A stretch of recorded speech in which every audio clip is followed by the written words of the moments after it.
क्या 48 घंटे में बीजेपी को बहुत बड़ा झटका देने वाले हैं नीतीश कुमार? क्या 11 अगस्त से पहले नीतीश बीजेपी छोड़कर आरजेडी के साथ बनाएंगे सरकार? एक महीने में नीतीश ने कैसे बनाई बीजेपी से दूरी, आरजेडी के हुए करीब।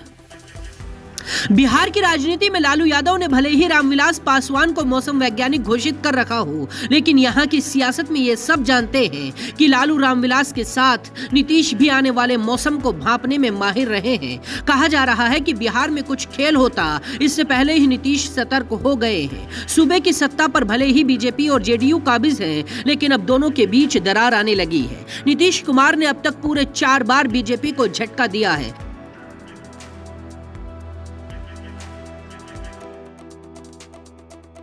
सबसे पहले 17 जुलाई को केंद्रीय गृह मंत्री अमित शाह की अध्यक्षता में तिरंगे को लेकर देश के सभी मुख्यमंत्रियों की बैठक बुलाई गई थी, मगर नीतीश कुमार इस बैठक में शामिल नहीं हुए। इसके बाद 22 जुलाई को तत्कालीन राष्ट्रपति रामनाथ कोविंद के विदाई भोज में भी नीतीश कुमार को आमंत्रित किया गया था, मगर वो इस कार्यक्रम में भी शामिल नहीं हुए। 25 जुलाई को नवनिर्वाचित राष्ट्रपति द्रौपदी मुर्मू के शपथ ग्रहण समारोह में भी नीतीश कुमार को आमंत्रित किया गया था, मगर वो इसमें भी नहीं आए। 7 अगस्त को भी नीतीश कुमार को प्रधानमंत्री की अध्यक्षता में नीति आयोग की बैठक में शामिल होने के लिए बुलाया गया था, मगर वो इस बैठक में भी शामिल नहीं हुए। इस पूरे खेल में आग में घी डालने का काम किया है आरसीपी सिंह के विवाद ने।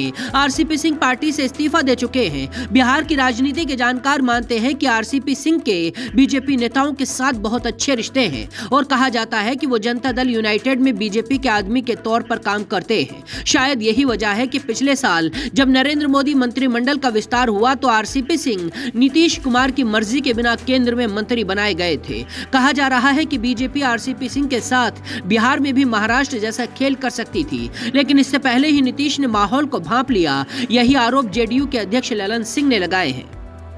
नीतीश बीते कई महीनों से आरजेडी के नेताओं के साथ मुलाकातें कर रहे हैं। अभी 3 महीने पहले नीतीश आरजेडी की इफ्तार पार्टी में गए थे और आरजेडी नेता नीतीश की इफ्तार पार्टी में आए थे। इस दौरान भी तेज प्रताप ने इशारा किया था कि उनकी नीतीश जी से प्राइवेट बातें हुई हैं। कहा जा रहा है कि बीजेपी ने नीतीश के इरादों को भांप लिया था, इसीलिए बिहार में महाराष्ट्र जैसा खेल होने की संभावना बन रही थी और इसके सूत्रधार आरसीपी सिंह ही बनने वाले थे।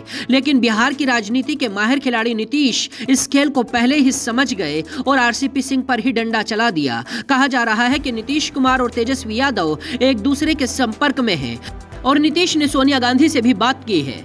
अब नीतीश और तेजस्वी 11 अगस्त से पहले बिहार में सरकार बनाने का दावा कर सकते हैं, जो बीजेपी के लिए किसी बड़े झटके से कम नहीं होगा। बाकी खबरों के लिए देखते रहिए जनसत्ता.com।